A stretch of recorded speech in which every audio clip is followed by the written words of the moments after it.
নমস্কার বন্ধুরা, SB academic সেন্টারে প্রত্যেকটা ছাত্রছাত্রীকে স্বাগত।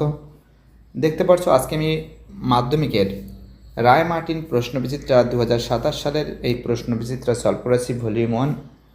প্রচুর ছাত্রছাত্রী রিকোয়েস্ট করেছে যে স্যার আপনি এই বইটা সলভ করে দিন।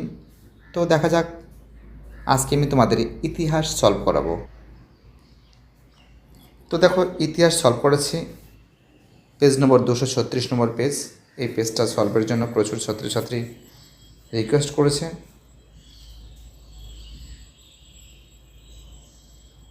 Raiganj girls high school HS.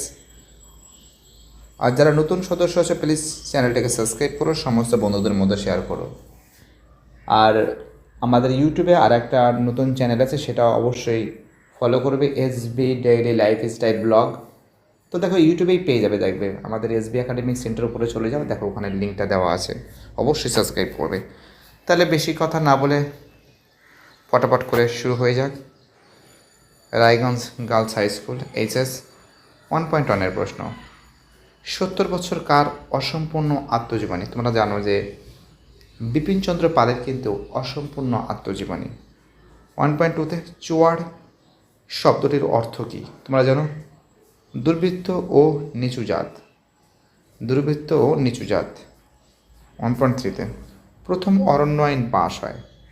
তোমরা জানো প্রথম অরণ্য আইন পাশ হয় কিন্তু 1865 সালে। দেখো ফার্স্ট যে অরণ্য আইন পাশ হয় 1865 সালে, এবং সেকেন্ড যে অরণ্য আইন পাশ হয় সেটা 1878 সালে।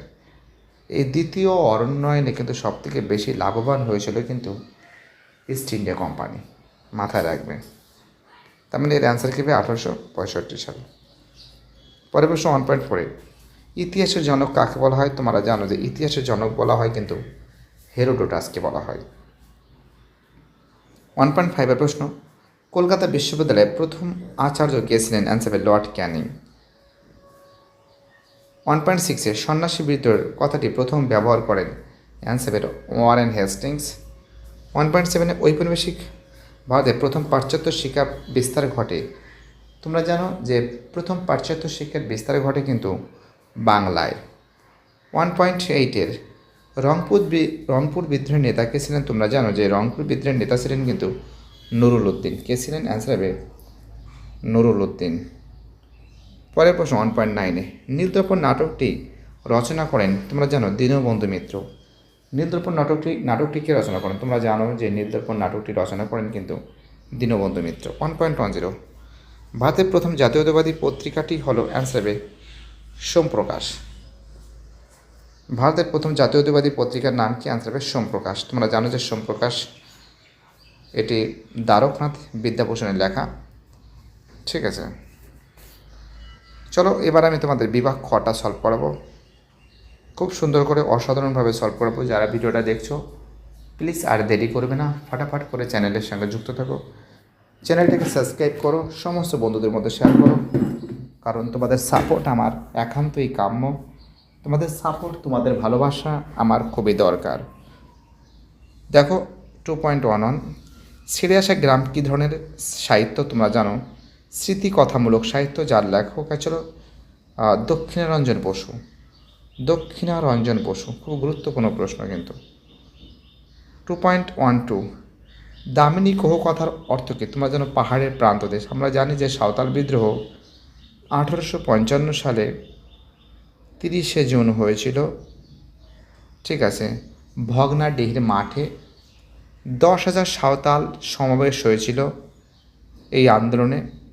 তাদের পর যে অত্যাচার, ইস্ট ইন্ডিয়া কোম্পানি জমিদার মহাজনদের যে অত্যাচার, তার বিরুদ্ধে 1855 সালের 30শে জুন ভগ্নাডিহির মাঠে 10,000 সাঁওতালরা একত্রিত হয়ে সিধু কানু এর নেতৃত্ব। দেখো সিধু কানুর নেতৃত্ব ছাড়া আরও আছে, সিধু কানু, চাঁদ, ভৈরব, ডমন মাঝি, কালো প্রামাণিক। মেইন হলো সিধু কানুর নেতৃত্বে এই সাঁওতাল বিদ্রোহ কিন্তু সংগঠিত হয়েছিল, এবং এই সাঁওতালরা কিন্তু পাহাড়ের কিন্তু প্রান্ত দেশে বসবাস করত। তা সত্ত্বেও এদের কাছ থেকে প্রচুর পরিমাণে কর আদায় করা হতো। তো যাই হোক, মধ্য কথা তোমরা বুঝতে পেরেছো। এবার দেখো তোমাদের ঠিক না ভুল লেখো। বঙ্গদর্শন পত্রিকাটি বঙ্কিমচন্দ্র চট্টোপাধ্যায় দ্বারা সম্পাদিত। তো দেখো এটা কি আছে? ভুল আছে। ঠিক আছে, বঙ্গদর্শন বঙ্কিমচন্দ্র চট্টোপাধ্যায়। ঠিক আছে, হুতুম প্যাঁচার নকশা 19 শতকে কলকাতার কথা জানা যায়, এটাও ঠিক আছে।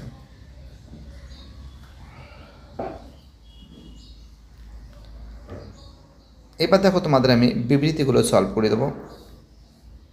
2.3-তে বিবৃতিগুলির সঙ্গে সঠিক ব্যাখ্যাটি নির্বাচন করো। প্রথম প্রশ্ন বলেছে বিরসা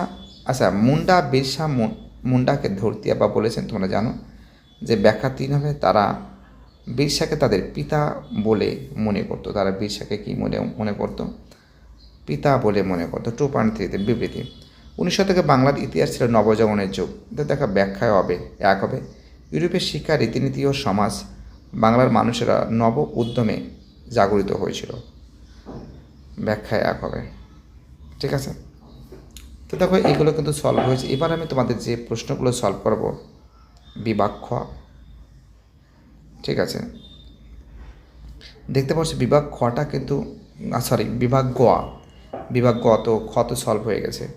পরিবেশের ইতিহাসের গুরুত্ব, শ্রীরামপুর ত্রয়ী কাকে বলা হয়, বা শ্রীরামপুর ত্রয়ী কাদের কেন বলা হয়। ঠিক আছে, এবং তার সঙ্গে দেখো এখানে আরও কিছু প্রশ্ন আছে, তোমাদের সামনে তুলে ধরেছি।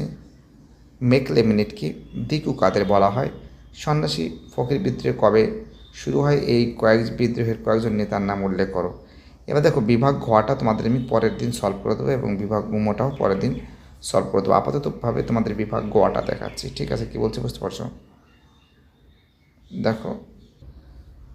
দেখো পরিবেশের ইতিহাসের গুরুত্ব কী দেখতে পাচ্ছ, খুব সুন্দর করে সলভ করে দেওয়া আছে। যারা ভিডিওটা দেখছো প্লিজ একটা করে স্ক্রিনশট মারো, চ্যানেলের সঙ্গে যুক্ত থাকো। সচেতনতা বৃদ্ধি, ঐতিহাসিক প্রেক্ষাপট, শ্রীরামপুর ত্রয়ী কাদের কেন বলা হয়, দেখতে পাচ্ছ শ্রীরামপুর ত্রয়ী ব্যাপারিস্ট। ঠিক আছে, দেখতে পাচ্ছ সরাসরি তোমাদের সামনে তুলে ধরেছি। ওকে, বুঝতে পারলে? তারপরে প্রশ্ন মেক লেমিনেট কি, এটাও দেখতে পাচ্ছ। দিকু কাদের বলা হয়, ইম্পর্টেন্ট কোশ্চেন। তোমরা যারা দিকু কাদের বলা হয় এটাও কিন্তু খুব গুরুত্বপূর্ণ প্রশ্ন। 3.5-এর যে প্রশ্ন আছে, সন্ন্যাসী ফকির বিদ্রোহ কবে শুরু হয় এবং এই বিদ্রোহে কয়েকজন নেতার নাম উল্লেখ করো। তো দেখো সন্ন্যাসী ফকির বিদ্রোহ 1763 খ্রিস্টাব্দে শুরু হয়েছে। দীর্ঘ সময় ধরে নেতৃত্ববৃন্দ ভবানী পাঠক, দেবী চৌধুরানী, মজনু শাহ, মুসা শাহ। তো তোমাদের কিন্তু 2027 সালের মাধ্যমিক পরীক্ষায় কিন্তু এই 3rd চ্যাপ্টার থেকে কিন্তু অনেক প্রশ্ন আসবে। 3rd চ্যাপ্টার থেকে, অর্থাৎ 3য় অধ্যায় থেকে অনেকগুলো প্রশ্ন আসবে। বুঝতে পারলে কি বললাম? দেখো এই প্রশ্নগুলো তোমাদের কিন্তু ভালো করে পড়তে হবে। এই প্রশ্নগুলো কিন্তু খুব গুরুত্বপূর্ণ, এই প্রশ্নগুলো খুব ইম্পর্ট্যান্ট বলে আমি মনে করি। বুঝতে পারলে কি বললাম? ভিডিওটি দেখার জন্য সবাইকে অসংখ্য ধন্যবাদ জানাই, কারণ তোমাদের সাপোর্ট, তোমাদের ভালোবাসা। এসবি একাডেমিক সেন্টার সবসময়ের জন্য এগিয়ে যাবে। এসবি একাডেমিক সেন্টার তোমাদের পাশে থাকবে, আর আশা করি আরও সামনের দিকে এগিয়ে যেতে সাহায্য করবে। বাই টাটা, সবাই ভালো থাকবে।